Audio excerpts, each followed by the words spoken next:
The DSBN Education Center played host to the Techknowledge Challenge earlier this week.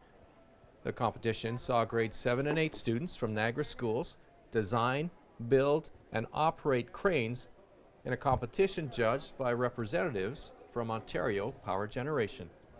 Each year we think through the challenge carefully, making sure that we have a variety of materials and things for them to use, and we're always interested in how they can utilize those materials, and we find they're being more creative every year, so it's really interesting to see how they think outside the box.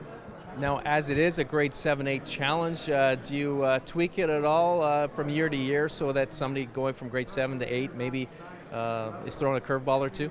Yes, it's absolutely a different challenge every year. The students have very little knowledge of the challenge prior to the day, and they get a total of 5.5 hours in a one-day challenge, and they don't know really until they walk through the door what materials they get to work with and the details of the challenge. Part of the challenge isn't just the design, but I'm sure it's performing under pressure and performing as a team. What have you noticed today?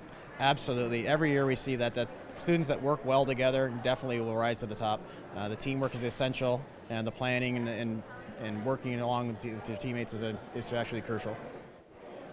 The wide range of design styles was appreciated by the judges.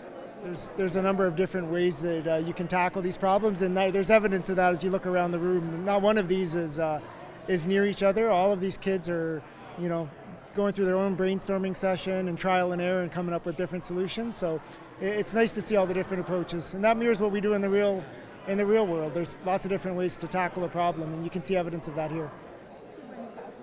The Techknowledge Challenge saw the students use their cranes to lift a series of weights and then explain their design process to representatives from OPG. And with Percy, the main idea was to add more height so that it would lessen the weight on the motor so the motor wouldn't burn out or put too much stress on it. And how did that work out for you? Worked very well. We managed to lift all 6 of the generators. So you got 3 out of how many? 3 out of 6. Frustrating?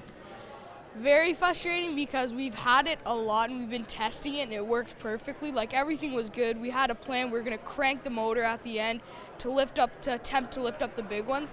But as an engineer, you're obviously going to have flaws and you're going to make mistakes. So instead of being like a little wimp about it and just like go ahead and cry and have like a fit, we came back and we discussed like, okay, what was the problem? What can we do to fix it for next time? What are you looking for in these one-on-ones with the group?